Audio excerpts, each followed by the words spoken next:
Hello friends, இப்போ வந்து பார்த்தீங்கன்னா நாங்கள் வந்து சப்பாத்தியா பூரியா பூரி வருதான்னு பார்க்குறாங்களாம். ஒன்றே ஒன்று சுட்டு என்ன சூடாயிடுச்சு பிள்ளைது.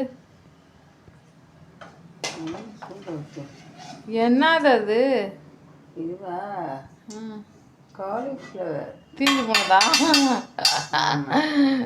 காலில் தீஞ்சு போனது. ஓகே, இப்போ ஆல்ரெடி கடாயில் எண்ணெய் இருந்துச்சு. அந்த எண்ணெயிலேயே வந்து என்ன பண்ணிட்டோன்னா சப்பாத்திக்கு வந்து நாங்கள் அந்த உருட்டி வச்சுருந்தோம்.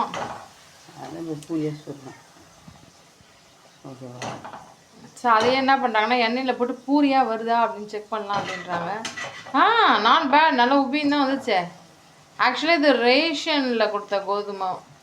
ஸோ ரேஷனில் கொடுக்குறாங்க இல்லையா கோதுமை, அந்த கோதுமையை நாங்கள் ரைஸ் மில் கடையில் போயிட்டு நாங்கள் அரைச்சி கோதுமை மாவாக ரெடி பண்ணி அதில் நாங்கள் என்ன பண்ணோம், உண்டை பிடிச்சி அதில் வந்து செய்கிறது தான் இந்த பூரி.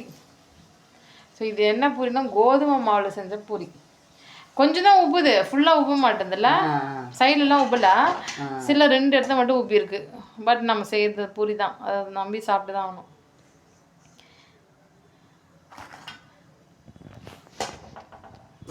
சரி சரி பாருங்க எப்படி பூரி வந்திருக்கு. எங்கள் பூரி எப்படி இருக்குது கமெண்ட் செக்ஷனில் கமெண்ட் பண்ணுங்கள்.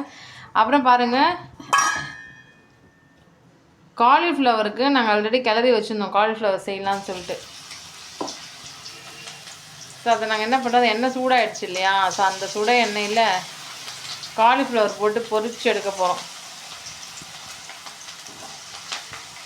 ஒரு பக்கம் பூரி ரெடி ஆகிடுச்சு, இன்னொரு பக்கம் காலிஃப்ளவர் 65 ரெடி ஆகுது. எனக்கு ஆக்சுவலாக பூரி கூட அவ்வளோ வேணாம், காலிஃப்ளவர் 65 தான் வேணும்.